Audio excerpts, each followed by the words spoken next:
So we're going to take a deep dive now into biosecurity and biosafety, and we have three terrific experts to join us for these purposes. We'll begin with David Relman. David is an associate professor of medicine as well as microbiology and immunology at Stanford University. He's a member of the National Science Advisory Board for Biosecurity, and he was co-chair of the National Academy of Sciences 2006 Committee on Advances in Technology and the Prevention of Their Application to the Next Generation Biowarfare Agents. I said that in one breath. Dr. Relman also is a member of the Institute of Medicine's Forum on Microbial Threats, and he advises several U.S. government agencies on matters related to the nature of present and future biological threats.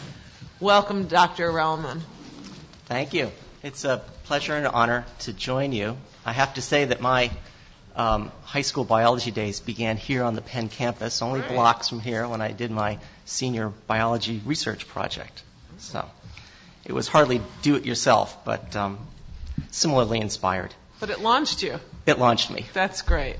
I'm going to focus my comments largely on biosecurity issues, but I have to say that I do so somewhat reluctantly. In part because I'm a clinician and I would like to think that most people wish to do the right thing and often do so, and yet I think I'm also realistic enough to know that that doesn't always happen, and that in some ways mindful attentiveness to the possibilities of what could happen are as important as anything else. So the outline of my comments are the following. A few very brief comments about the life sciences landscape, although I now know that you have heard and thought about this to a great degree. I'm going to make a few comments about what is synthetic biology, and I want to offer perhaps a broader definition than might have been discussed here, and I think that may be important.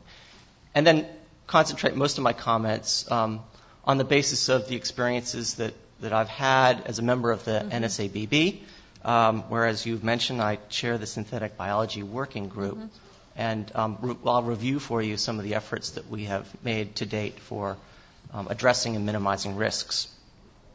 And then finally conclude with some comments about the future. Sorry if I keep looking off to the side of you at these screens. No, that's okay.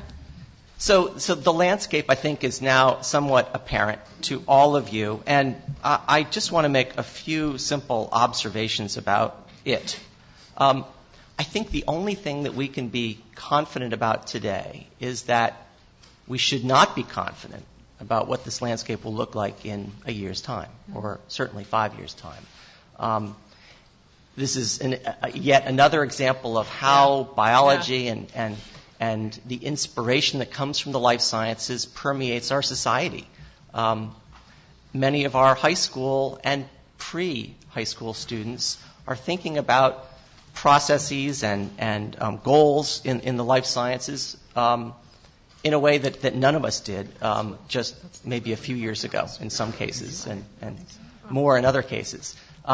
I will note, and I don't think this pointer is going to show well, but this particular kit does suggests itself to be ideal for the budding forensic scientist or secret agent. So just as a note. I don't mean to be flip about this, and there are many ways of viewing a slide like this or the point. One is the packaging of biology and its accessibility, but just, again, the diversity of places and people and quests and goals and motivations for getting involved. Here, okay.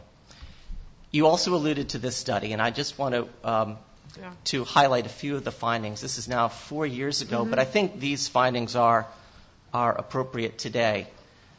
We found, after enjoying many, many months of thinking and talking about where the life sciences are headed and the great opportunities that there are for benefit, we also, of course, realize that there are opportunities for misuse and the potential for deliberate harm.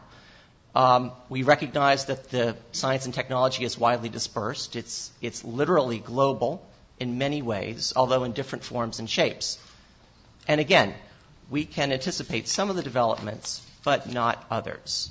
One of our important conclusions that I'll come to on my last slide is the importance of returning to all of the questions that we will talk about and you have talked about here yesterday and today on a recurring basis. There is no way that one can answer these issues at a setting at a given point in time with any kind of likelihood of explaining the future. There is one other aspect of the life sciences that I suggested in my opening comment, which is that synthetic biology is really one piece of a landscape of technology and capability that is in many ways complementary and synergistic.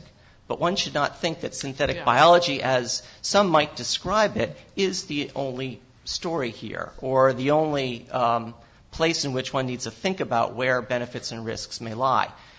We on this committee 4 years ago realized that there are many technologies dedicated to the acquisition or generation of novel diversity. DNA shuffling, I'll show you a few slides quickly about what that's about.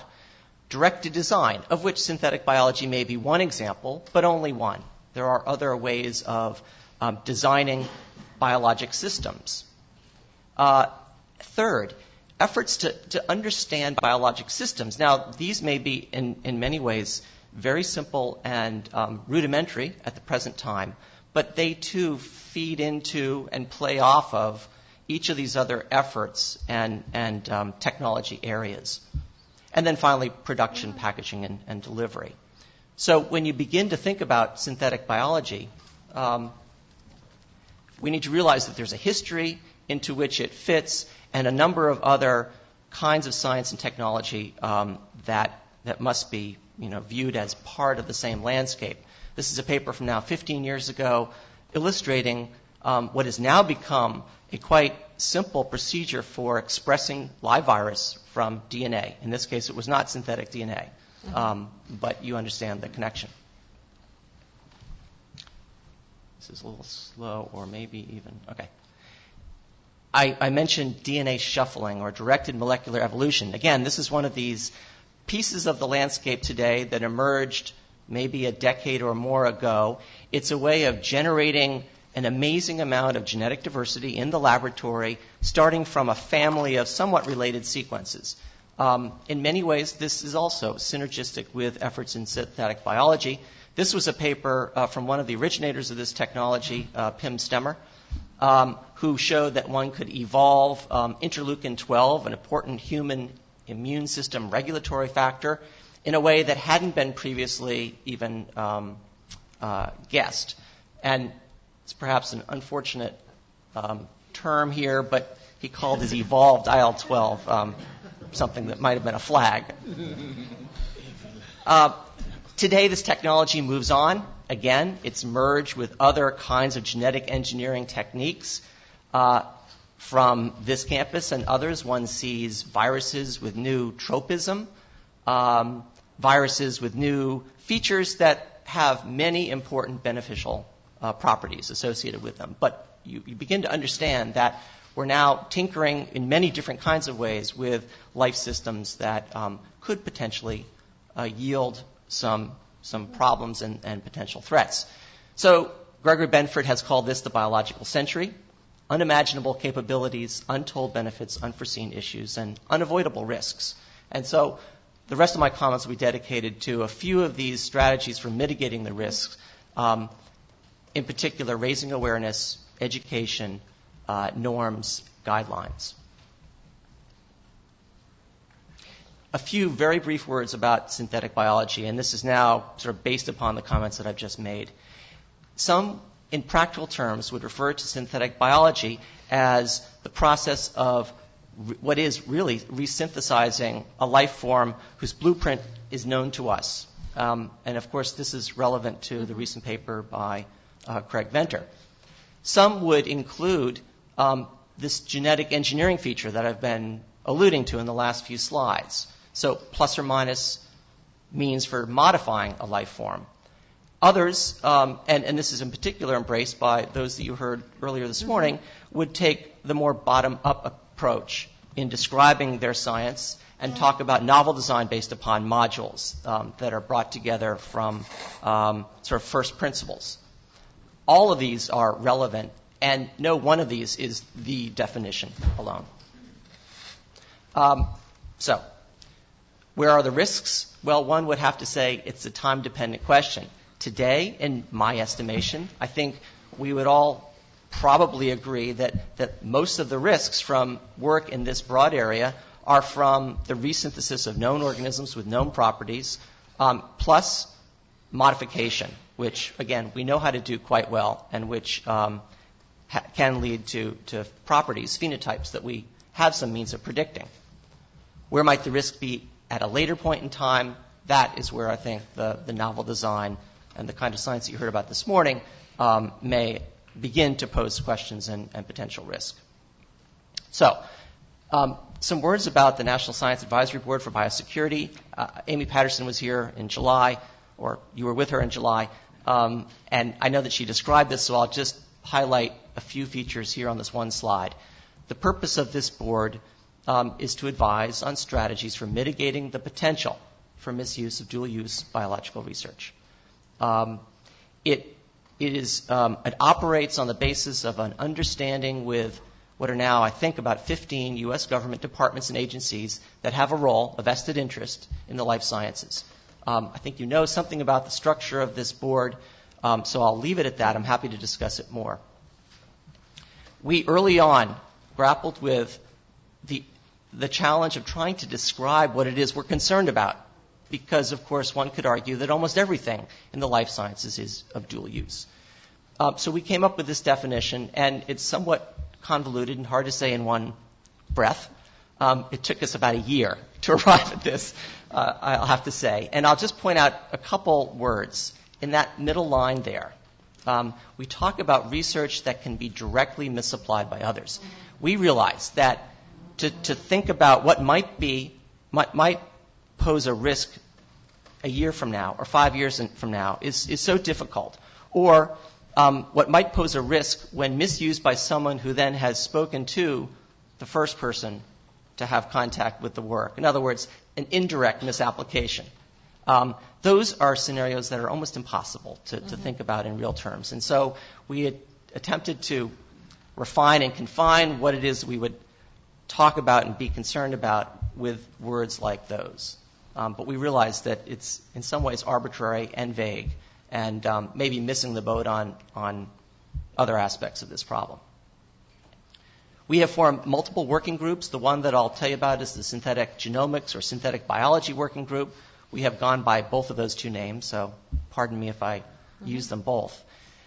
We had two phases to the charge given to us. Phase one was to examine the potential biosecurity concerns raised by the synthesis of select agents.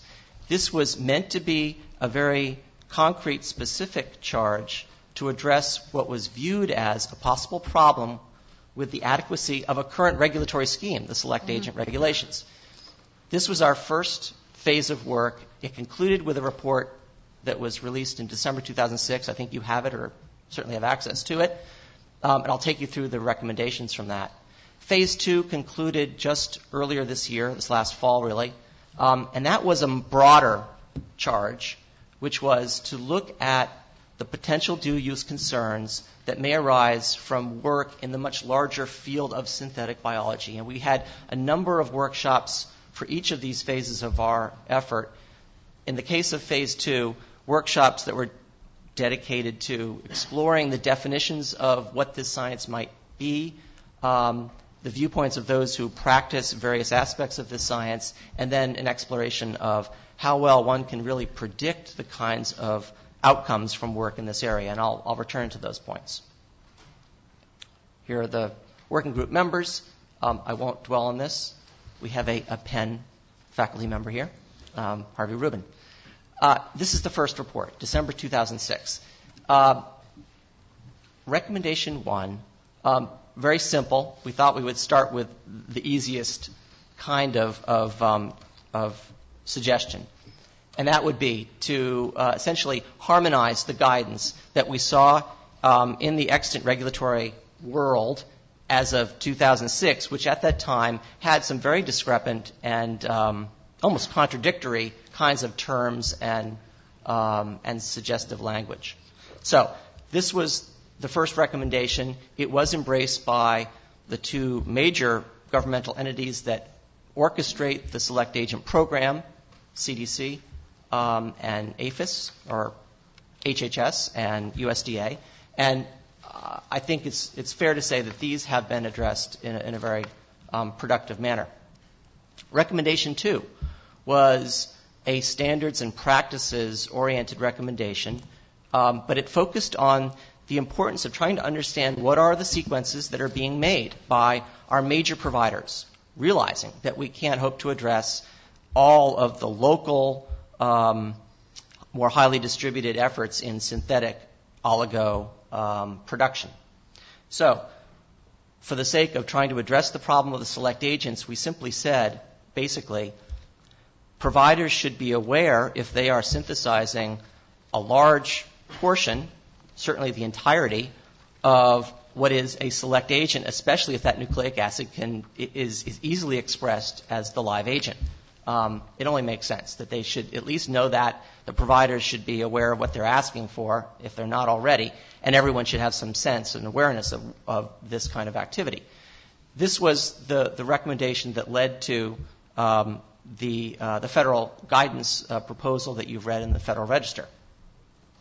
There was also an effort to think about whether this should be a requirement or a guideline and suggestion. And we ended up deciding as a group that it might make sense to require at least federal grantees and contractors to order from providers that follow what might then be the government's guidance about how to do this the best possible way.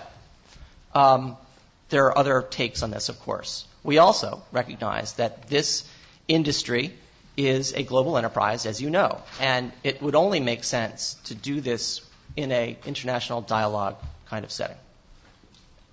But we, of course, then realize very quickly that when you're talking about suggesting to people that they recognize that they're making organism A or its genome, you begin to have a problem with a definition.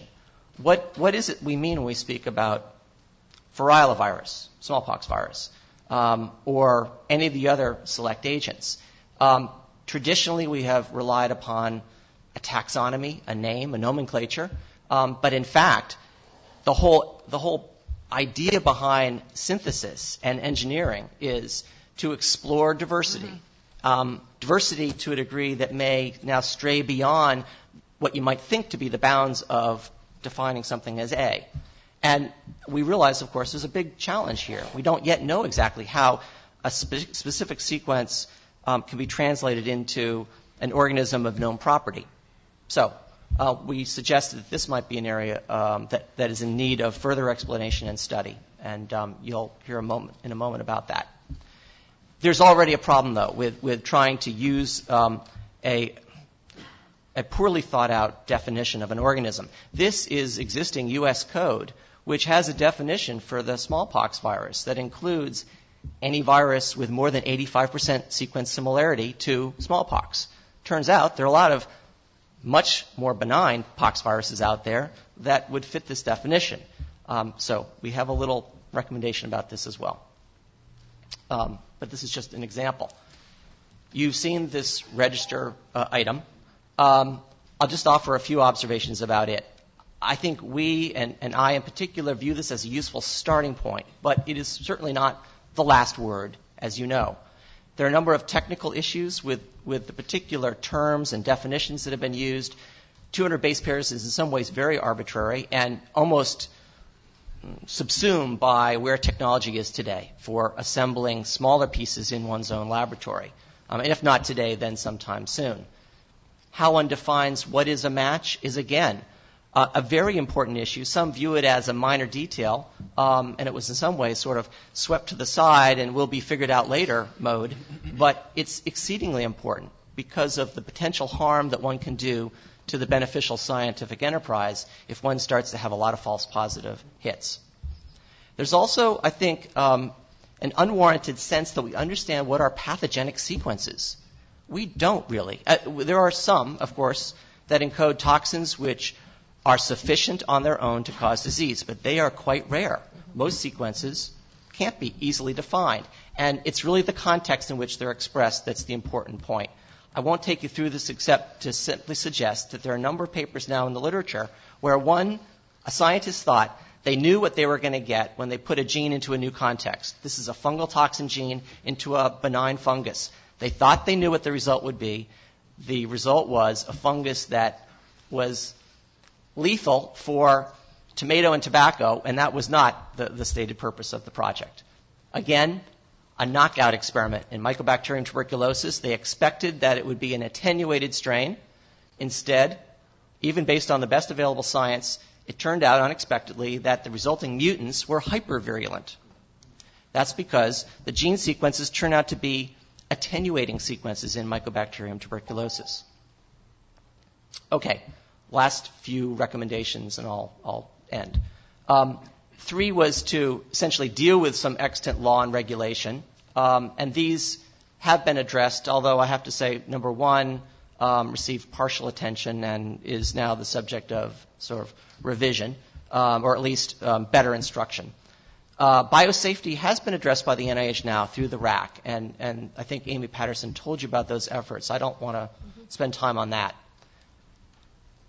The last recommendation was to explore how well today and how well in the future we might be able to predict the properties of an organism if all we have is its sequence, or the properties associated with a bit of DNA if we have its sequence. And this was then the subject of a National Academy study whose report was released this summer in pre-publication form, and the findings were these. A sequence-based prediction of, in this case, select agent properties is not currently feasible, nor will it be, in their view, in the foreseeable future. However, one could classify on the basis of sequence features, and perhaps this could be useful, but this committee was not sure if it should be developed for fear that the effort might harm the science that we need dedicated to these and other biologic agents. So it's somewhat of a nebulous ending to that study. And my final bit here is the last part of our charge, which was this report on synthetic biology. Came out this spring. Here are the 4 recommendations. You may not be able to read them, but the simple point is that we felt that synthetic biology, at least currently, is adequately covered by the oversight system that we, the National Science Advisory Board, has suggested to the U.S. government as a means of promoting oversight and awareness of all emerging and potentially threatening science. Science isn't threatening, but the information has potential. We did see, though, the need for further outreach and embracing of communities, some of which you've heard about this morning, others of which aren't at this table and can't be because we haven't adequately defined who they are, where they are, and what their motivations and purposes might be. But outreach and education is the main point of this report. And finally, the importance of ongoing Tech Watch. And I just want to end with this last slide. You got to stop. Okay. Okay. We'll get back. Okay. We can ask you about looking forward, but we just won't have time for questions and comments otherwise. Thank you very much. Damon Tyrrell is Senior Vice President and General Counsel for International Legal and Regulatory Affairs at Integrated DNA Technologies, one of the leading U.S.-based gene synthesis companies. He is here today also representing the International Gene Synthesis Consortium, the primary mission of which is to promote safety and security in the field of synthetic biology. Mr. Tyrrell, we're happy to have you with us. Love to hear what you have to say. Thank you. Good morning, Chairperson Goodman and Vice Chair Wagner, and to all assembled. My name is Damon Tyrrell, and I'm with Integrated DNA Technologies, or IDT. I'm IDT's General Counsel for International Affairs and also coordinate its work in the area of biosecurity matters relating to gene synthesis. Joining me is my colleague, Dr. Ralph Wagner, CEO and Chief Scientific Officer of GeneArt. GeneArt works with IDT and other member companies of the International Gene Synthesis Consortium, or IGC, much easier to say, on whose collective behalf we both appear here today. I speak for all of them when I thank the Commission for affording us this opportunity to introduce you to the work our companies are doing to promote biosafety and biosecurity in commercial gene synthesis.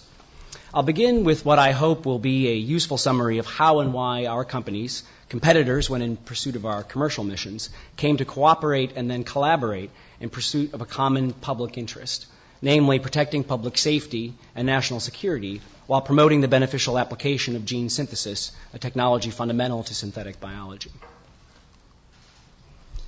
In September of 2009, 5 of the world's leading gene synthesis companies came together to form the IGSC.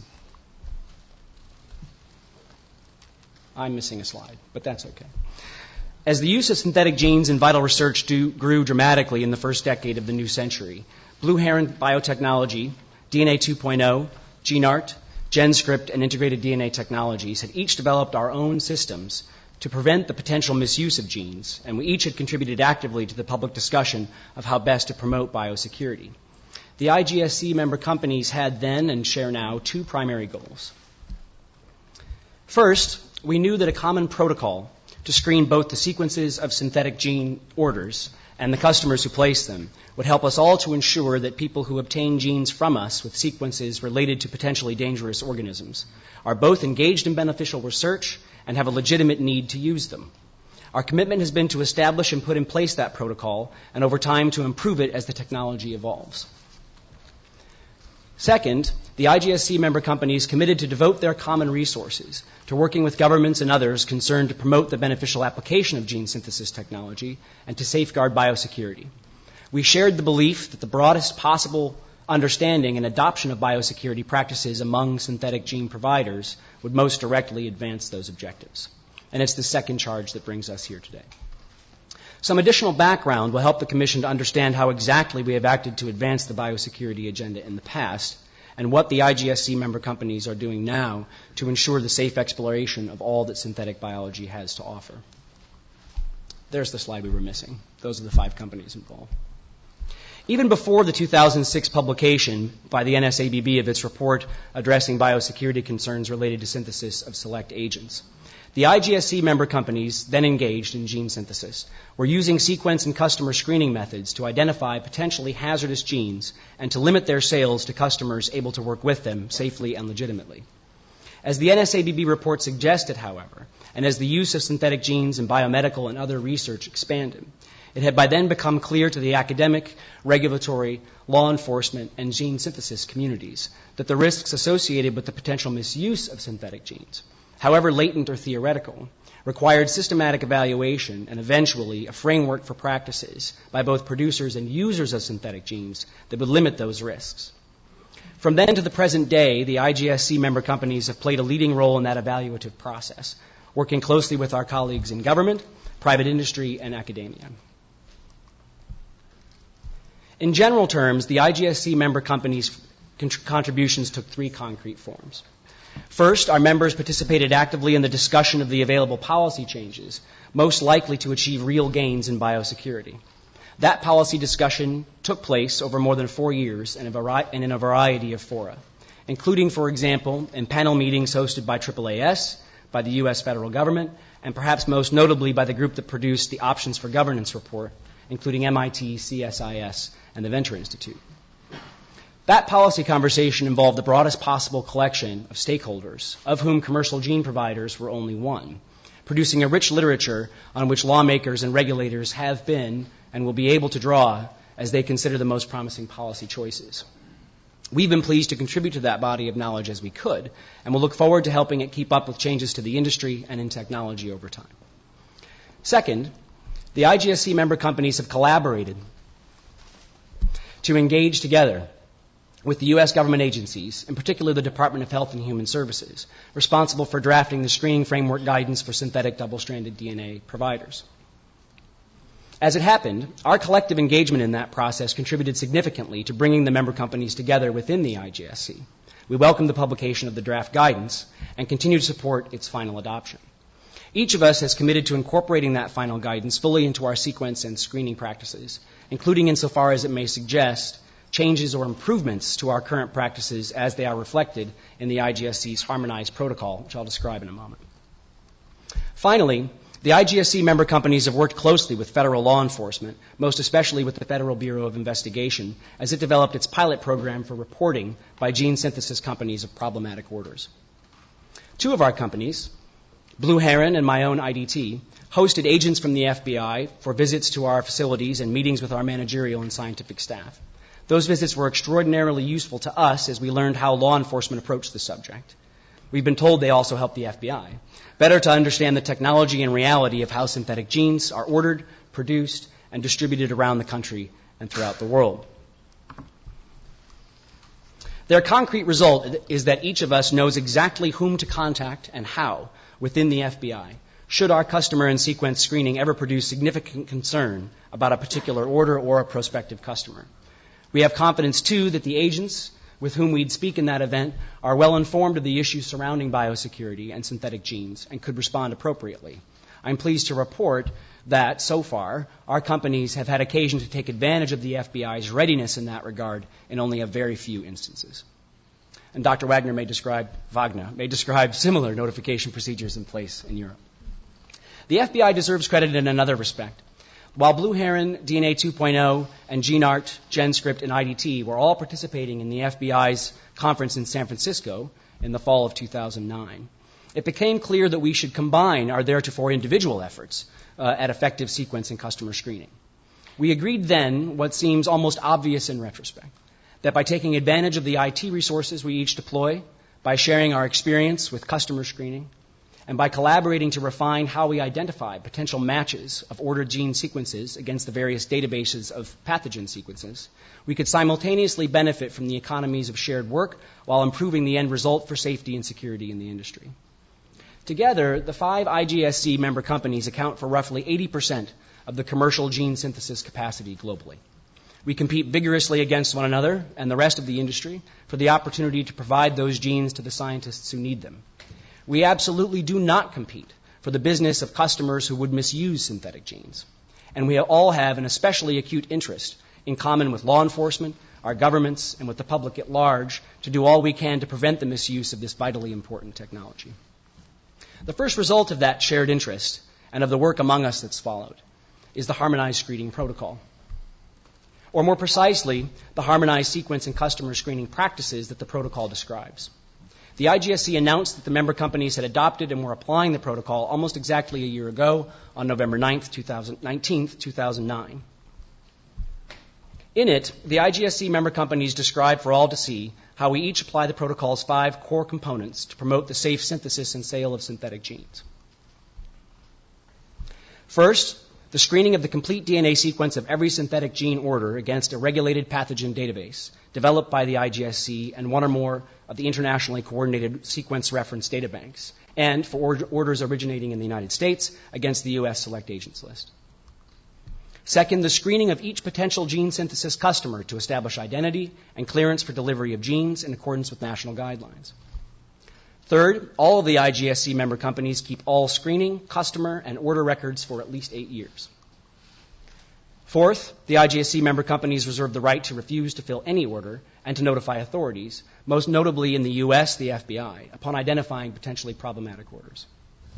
And finally, the IGSC member companies, of course, comply with all applicable laws and regulations governing the synthesis, possession, transport, export, and import of gene synthesis and other products. So what's next? As we made clear when we announced the harmonized protocol, its launch was not an end, but rather a beginning.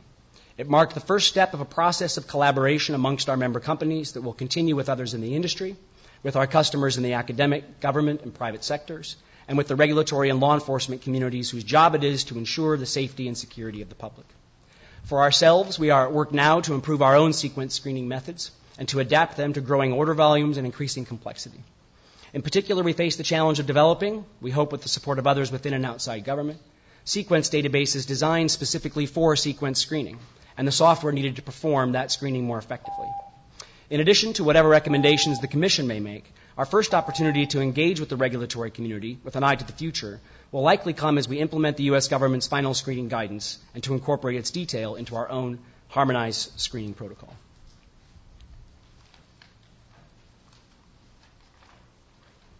Specifically, we believe that the U.S. and other governments ought to consider seriously supporting a centrally curated database of problematic gene sequences for use by gene providers who must screen their orders. Such a database would need to be designed for use in sequence screening and maintained to incorporate new sequences as they become known. The U.S. and other governments might also choose to require verification of best sequence and customer screening practices as a condition of the use of public funds for research purchases of synthetic genes. Finally, governments should evaluate whether public funding of independently developed gene sequence screening software could encourage its ready availability for companies and others who could put it to legitimate use.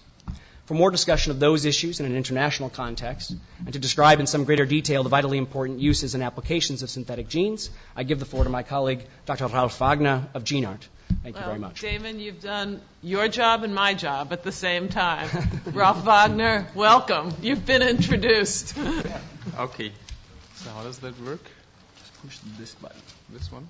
Okay. Sometimes a couple times. Well, so that's, I assume, why we're here, to have a balanced discussion, to take advantage of the opportunities and at the same time to minimize the risk.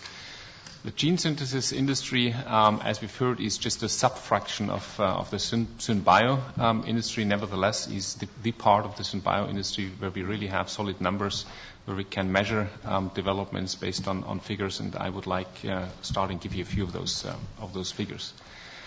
How many companies, gene synthesis companies, do we? Pull the microphone a little closer. So, microphone. There you go. Okay.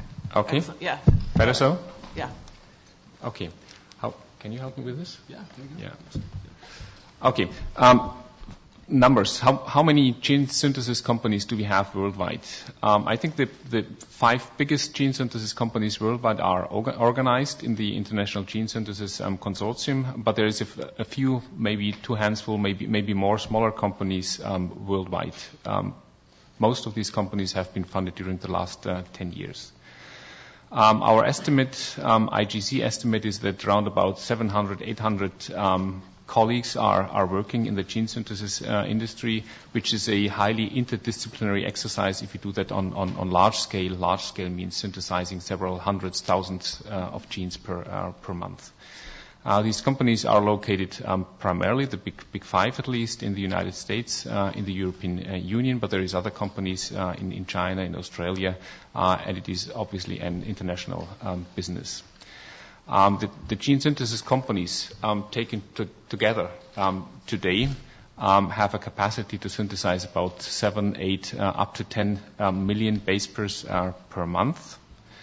And this volume is more or less covered around 80%, according to our estimate, by the IGC member companies. The size of the current market has a volume of estimated 75 to 100 million US dollars annual sales, with a dramatically strong growth over the last couple of years. And as we've heard also during this meeting, gene synthesis as part of synthetic biology has the potential to revolutionize genetic engineering as a first step, and is the platform technology, or considered a platform technology for synbio applications. Who are the customers today? Today the customers are pharmaceutical companies, chemical companies. For GeneArt, represent about 36% of the revenues being generated. Biotech industry, 33% of the revenues. And universities and public institutions around about 30% contribution to the revenues. What do the customers with the synthetic genes provided by the gene synthesis companies? Synthetic genes are mandatory today, I have to say, for vaccine development, for the development and production of antibody-based drugs, cytokines, chemokines, hormones, detergent additives, fine chemicals, genetically engineered bacteria to produce biofuels, environmental remediation, small molecule drugs, and so on and so forth. And the customer benefits are manifold. There is a relatively quick access to a certified source of a gene, immediate access to a physical clone, free design, accelerating research and development, reducing production costs, and at the same time providing capabilities to improve product properties. A few projects, just to name them quickly, which might be of public interest, that have been done by the gene synthesis companies in the last couple of years. The mammalian gene collection has been completed for the NIH, for the NCI. All human genes are available, optimized for expression in bacteria and in mammalian cells. Genes involved in hereditary and infectious diseases for research purposes and development purposes have been made available. The complete human mutanome, kinosome, secretome has been synthesized, quality controlled, and provided to big pharma companies. Antibody display libraries have been leveraged to a high level, which allow the development of novel, innovative diagnostics and vaccines. Bacterial genomes, as we've discussed, have been synthesized. The flu genes for vaccine development have been developed on very, very short notice, in record time, in just three days, to pharmaceutical companies to boost and accelerate the research. And there is certainly a whole bunch of more very, very important projects that have been done.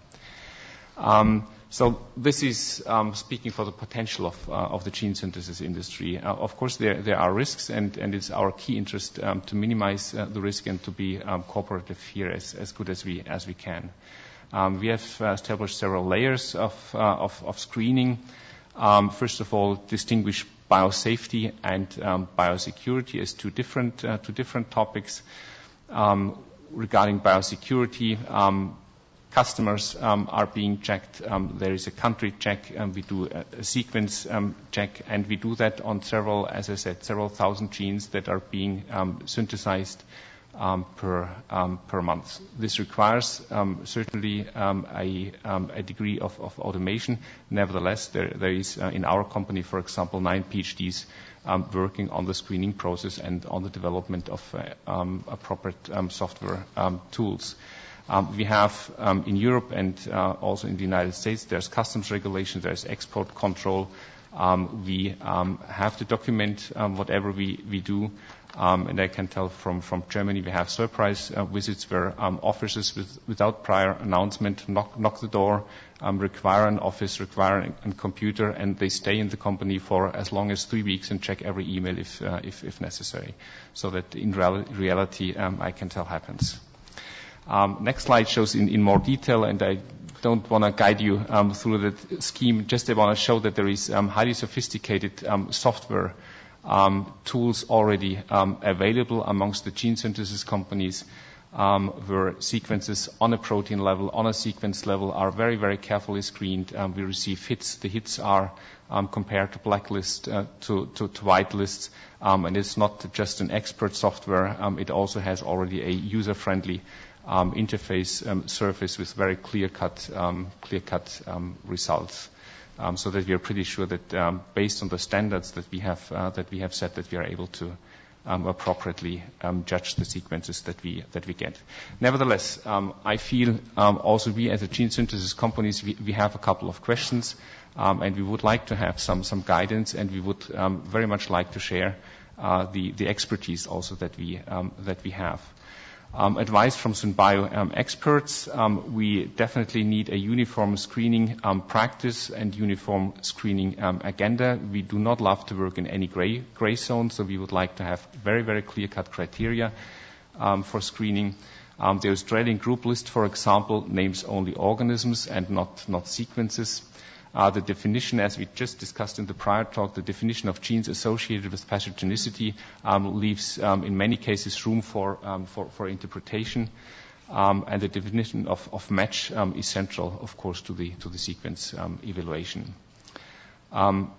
We need a screening database that is continually updated, and I think that's one of the major achievements within the International Gene Synthesis Consortium. We have all provided our whitelist sequences and blacklist sequences and have unified them in a common and joint database which we are using.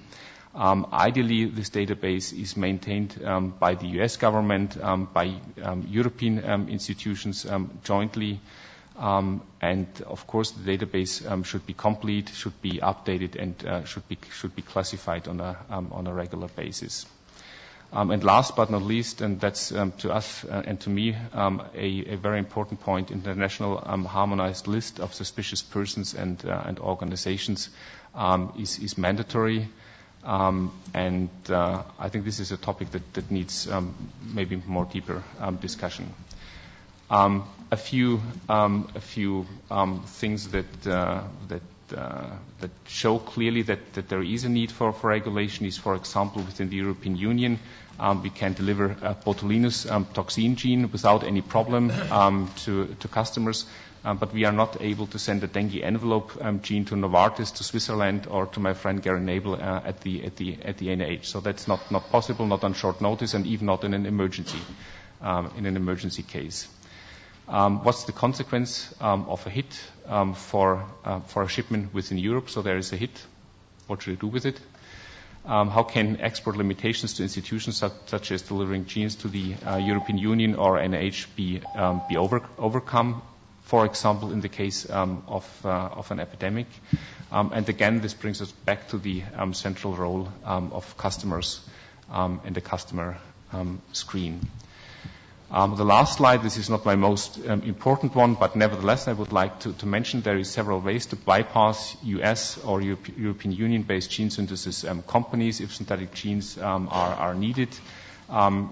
You can order oligonucleotides at oligo firms, also outside European Union and the United States, synthesize oligonucleotides on a new or purchased synthesizer or on synthesizer that was built according to construction plans, which are easily available via the internet. Oligos can be assembled via published technology, so that's not sophisticated, highly sophisticated if you don't do that on high throughput. Synthetic genes can be ordered outside the European Union and the United States. You could use conventional, more or less genetic engineering, could use isolate harmful species from natural habitats and cultivate. And last but not least, once more, customer screening and identification seems to be very, very important to me as part of the screening process. That's it. Thank you very much, and thank you all. And I know there are questions from the Commission, and we'll begin with Nita. So thank you for these presentations. Even though, unlike Alex, I'm not paid to be paranoid, I am nevertheless. And so I'm grateful for all that you all do in order to increase the security and to decrease the potential dangers from the dual use of this technology. I wanted to start, actually, Dr. Wagner, with the last slide that you presented, because that's one of my major concerns, which is a lot of the types of approaches that you all discuss seem to turn on the ability to identify particular harmful sequences that are being purchased by customers. And it seemed like if I was clever and trying to actually circumvent these different types of regulations, what I would do is I would order the oligonucleotides and sequence whatever pathogen that I wanted to develop, which would then, it seems, circumvent most of the different regulations which are designed to ensure biosecurity. So one question is, what types of security measures are there to ensure that if somebody is sequencing a pathogen, even one that is a known pathogen, that we would be able to prevent them from doing so? And second, what about the development of new or novel pathogens? So it also seems that a lot of this is premised on the notion that people are going to be developing existing pathogens or existing dangerous organisms, as opposed to trying to develop novel ones. And it seems like one of the promises and also potential dangers of synthetic biology is the development of something that didn't previously exist. And so how are any of these mechanisms going to actually detect the novel pathogens or novel organisms that people might try to develop instead? And so, this is open to all of you, I think, but picking up on the last slide from Dr. Wagner. Yeah, maybe you can assist me. I think there is we have a certain gray zone, and I think there will stay a certain gray zone for those genes which are not precisely described regarding their pathogenic potential. So there is lots of pathogenic bacteria out there. And really to make a clear statement for each individual gene, this gene is associated with pathogenicity or it is not in a given context, in a given new context. I believe this is extremely, extremely demanding and difficult, and by today I do not have a clear answer. Maybe you can help me out there, but I think it's Is it right that you could, if it was a dangerous gene sequence, that you could simply buy the DNA synthesizer and sequence it, in your own laboratory rather than purchasing the sequence from one of these companies? I mean, if you'd have the expertise as a molecular biologist or as a chemist, if you buy a used oligonucleotide synthesizer and have some basic molecular biology know-how, of course you could do that. Yeah.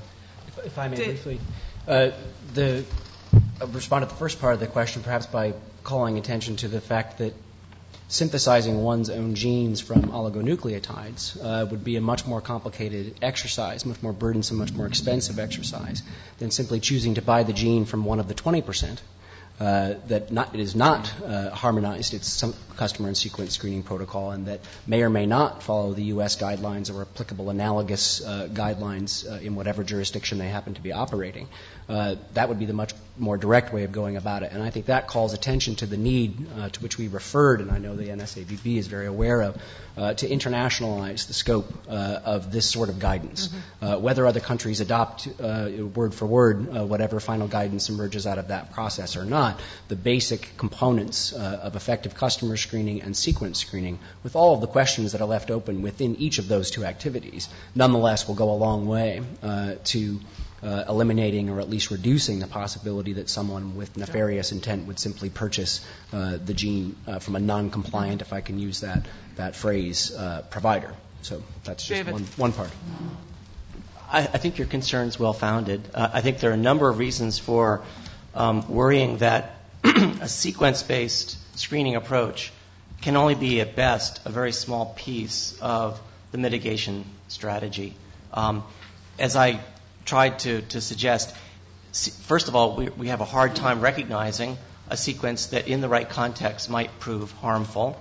The context is all important. And I think it's going to be years before we fully understand a tenth of what we need to understand. So therefore, I think it's much more appropriate to focus our attention on the user, on the sociologic and motivational context in which these sequences are being used and manipulated. And that's where the board has spent a large amount of effort in the outreach and education, awareness building, responsibility building part of this story, which is where I think the big payoff lies. Yeah. Dan? Several of you have made allusion to this, but obviously biology is globalized and terrorism is globalized. So are there any efforts ongoing right now to do what some of you have suggested, of have an international conversation about harmonizing these sorts of regulations? And if not, what venues would you suggest would be good ones for pursuing that? I'll just mention there are a number of ongoing U.S. government-sponsored efforts to engage international partners defined very broadly. The NSABB has its own through what we call the International Working Group. It's a very active organization or portion of our board. There have been a number of web-based seminars and symposia held in many regions of the world. Dave Franz and Stuart Levy are the leads on that. And there's still a lot more that needs to be done, but it's an area of great interest, especially from Department of State, et cetera. Just a quick follow-up. You all seem to agree that we need to internationalize the scope of guidance, as you put it. Do you have recommendations, practical recommendations of how to do that? How to capture the 20% that are now not captured, for example? Is there a practical way of doing that? Well, I should say that, if I may, I should say that the 20% may be within or outside the United States. Do we know where they are?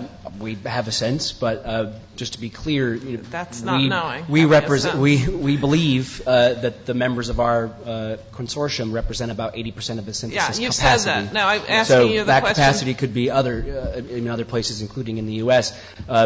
I believe, it's my view, that the U.S. government has gone much further than any other government in describing in the context of the draft guidelines how customer screening ought to be done and how sequence screening ought to be done. To the extent that that becomes final, I think that that will be an excellent launching pad for the formal process of internationalizing that kind of guidance. I believe that the State Department, I know that the State Department has participated actively in the process of producing that guidance, and I like to believe that they are standing ready to at least participate actively, if not lead the process of persuading others that it's a good place to start. But that's for my government to do and not for us to So it's to persuasion is what you're suggesting. I'm sure the State Department has available to it many means to persuade other governments to follow the U.S. government's lead if that's what they believe is the right thing to do. And I suspect that they're proud of their guidelines and will suggest to other governments that they serve as a useful starting point. And the International Gene Synthesis Consortium, this is not a closed shop, so this is an open consortium, and we would be happy to include more companies. Very, very important. Of course, there is certain obligations, for example, to follow the regulations as set by the International Gene Synthesis Consortium.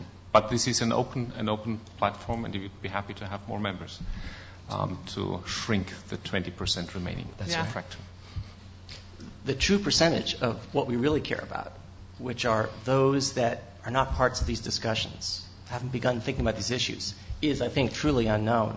We're talking about a very small segment of a technology area which all might be defined as synthetic or engineering-based recombinant biology. I think a large amount of the practical measures that need to be taken are going to have to be grassroots measures from the bottom up as much as from the top down. And the board, the National Science Advisory Board, and others have begun to think about who are the right partners for this overseas. Is it professional organizations? Is it local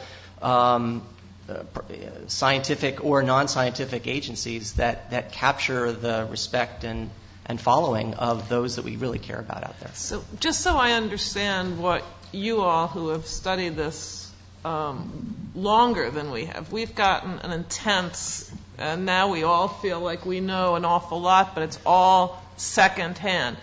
Am I right to say that the 20% is an estimate? Yes. That you don't really know who constitutes that? Correct. And that you're recommending that the guidelines in effect and the will of the U.S. government is correct, and basically we need to do more outreach and trying to capture the hearts and minds, if you will, of grassroots organizations. Yes. I think that's fair. I would add that... I'm just trying to absolutely. get what you're saying. I would add that the 20% is commercial gene synthesis, so that doesn't even capture the non-commercial gene synthesis activity that might be going on. 20% estimate of commercial, exactly. But that doesn't include what would be a small, from what we've gathered from the DIY and others, small, maybe large numbers, but small amount of activity. Yeah, presumably. The other thing I would say is that we just mentioned a few because we only had a short time, but there are certain sticks in addition to carrots that might be used, and one was mentioned by Dr. Redmond, and that is simply requiring that in order to use public funds, one purchases from a provider that screens. Now that is going to broaden the practical coverage of the guidelines, but that's not going to capture those who simply aren't interested. Right, because in that's following. using public funds. Absolutely. Okay. Nelson. So you've touched on a number of the vulnerabilities that started from the questions that Nita asked, because if you're going to attack somebody, you don't attack them where they have strength. So you go to the 20% where they don't have regulation. You figure out ways to end around it by buying your own synthesizers, et cetera. What would you recommend that in a realm where you can control things? David, you've spoken now multiple times about something that I touched on earlier this morning about do-it-yourselfers and the iGEM process in terms of engaging the community. What else can we do, either from a technological standpoint or from an engagement standpoint, to ensure the public that you're continue to strengthen the process, continuing to strengthen the robustness of the processes that you're developing? You said yourself that the science is evolving, and if there's going to be an iteration of looking at the strength of this system to identify either customers or orders that are not appropriate or questionable. How often do you wargame that? How often do you ensure that the system is strong enough? Yeah. Again, I think you have to start with the user, with the individual who wishes to do science. And one place to put, I think, a great deal more emphasis is norms and codes. We should expect that anybody who does life science or engages in its technologies embrace and explicitly agree that they first will do no harm, willful harm.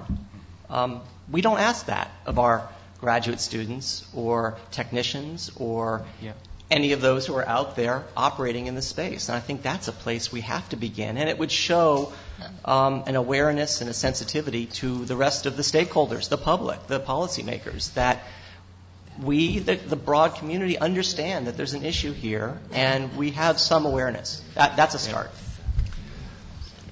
Yeah, I think that's the key, and I mentioned that several times. I mean, we, of course, will do the sequence screening as good as we can, and we invested a lot and will invest a lot into the sequence screening. But I think an important key to regulation is the customer. Have a certified customer, have some kind of identification would be extremely helpful for the gene synthesis companies. But general is my impression, at least in Europe, people are extremely well trained regarding biosafety. People are untrained to a large extent regarding biosecurity issues. So there's a significant education task involved into that. Thank you. John.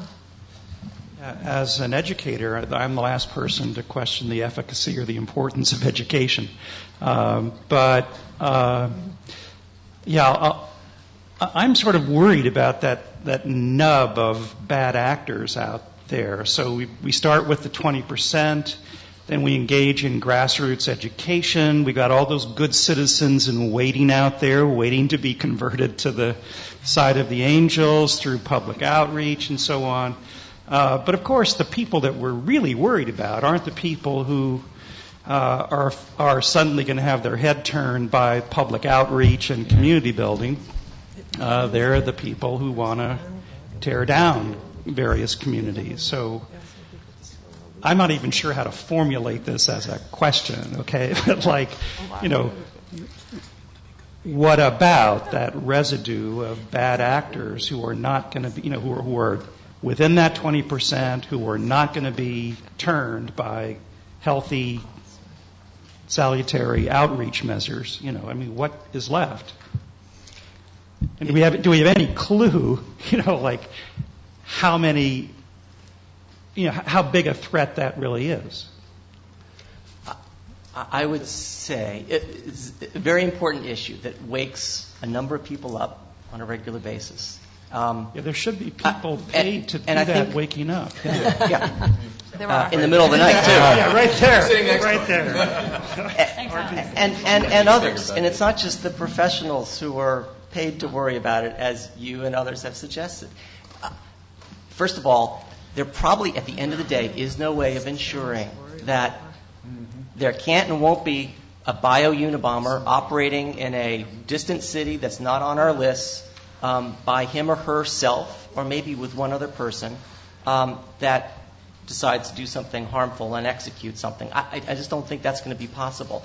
The idea would be that while no one measure will suffice, that if you have a network of networks, and they're overlapping and independent somewhat, that you will catch much of, hopefully nearly all, of what goes on out there. And the idea behind the sensitization campaign and awareness-raising campaign is that you are now creating a network of sensors who may be close to that person who wishes deliberate harm, and they will recognize something and report it.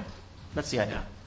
What we have hoped to do is ensure, of course, that we ourselves don't supply synthetic genes, and certainly not those associated with the pathogenicity of an organism, to someone who doesn't have a legitimate need for that material.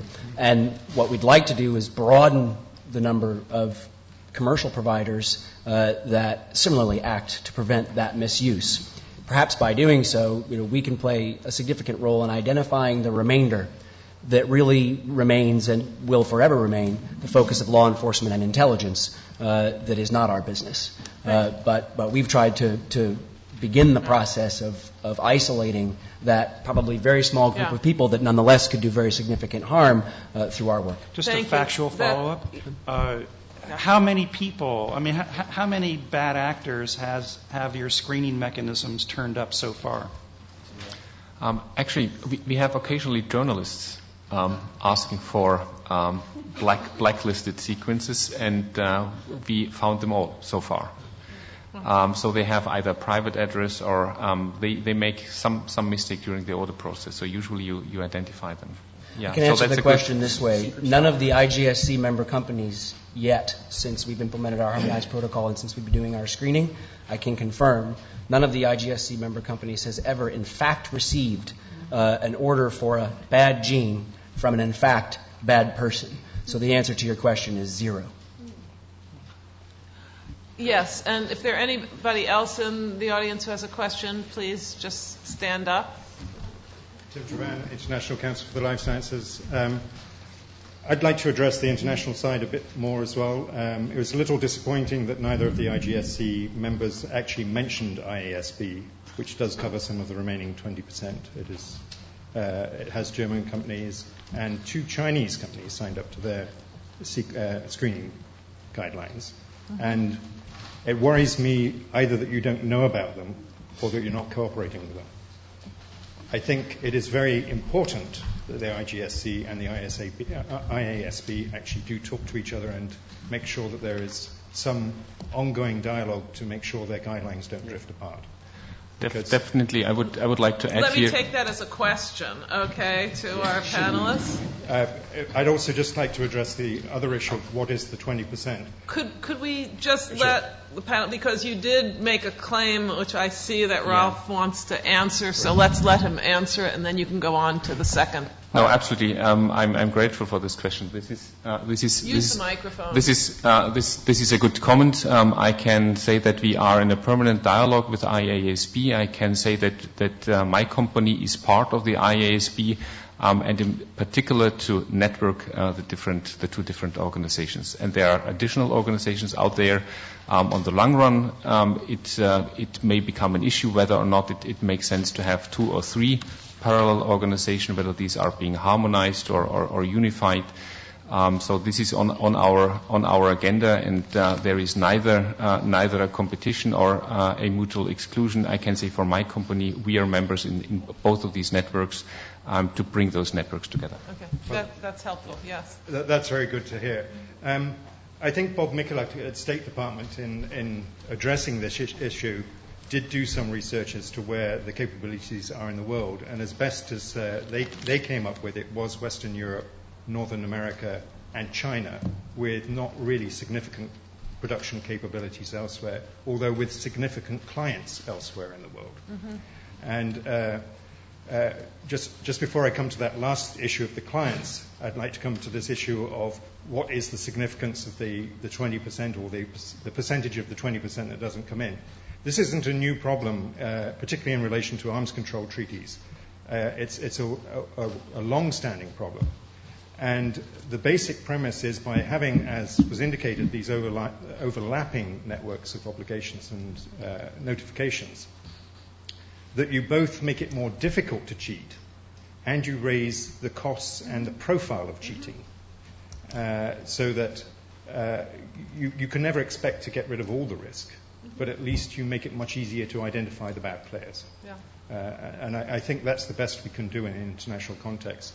And I fully accept that you have to put a lot of emphasis on the clients, but this gets rather difficult to have unified lists when you go international, because who's a dodgy player for the Americans may be very different from the Chinese.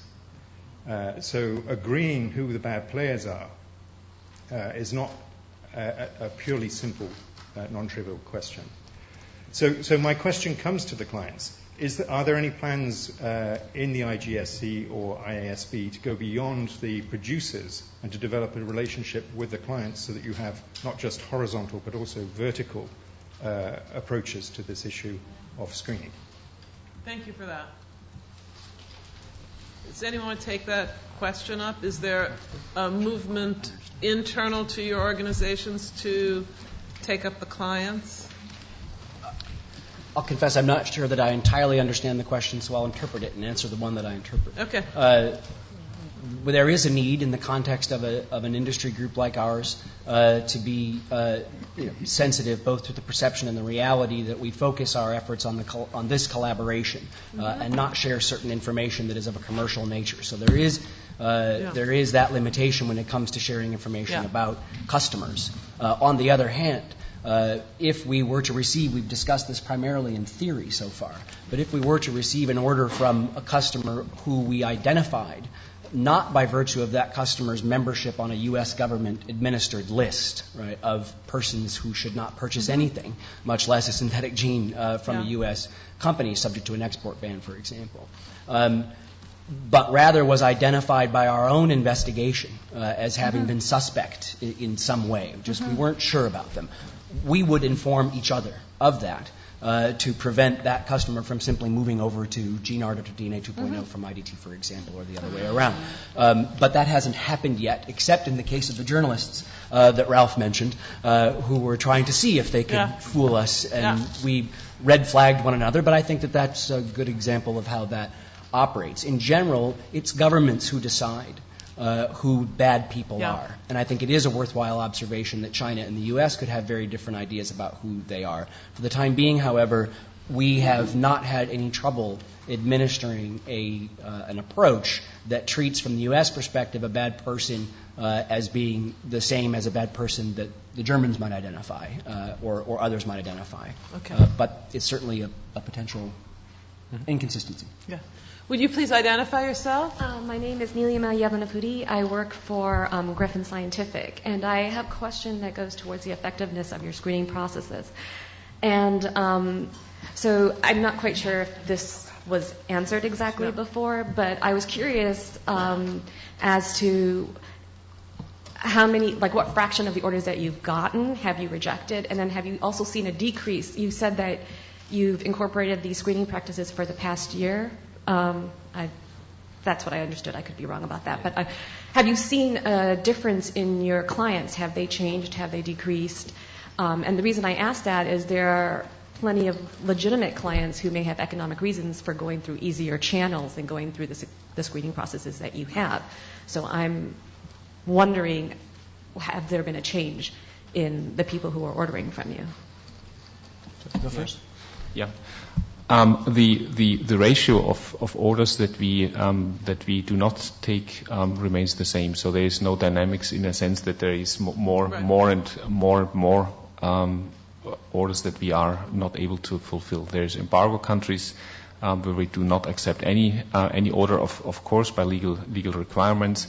There's other countries which are not embargo countries, which for good reasons order like dengue virus envelope genes, which feed into a very tedious administrative process on our side, where we occasionally say, well, that's not worth it. But no, we do not see a increasing fraction of dual use genes coming. But occasionally it happens that we do not fulfill an order. Yes. I think I'm going to have to leave it there because our time is up and we have another panel which will commence immediately. So thank you very much, all three panelists.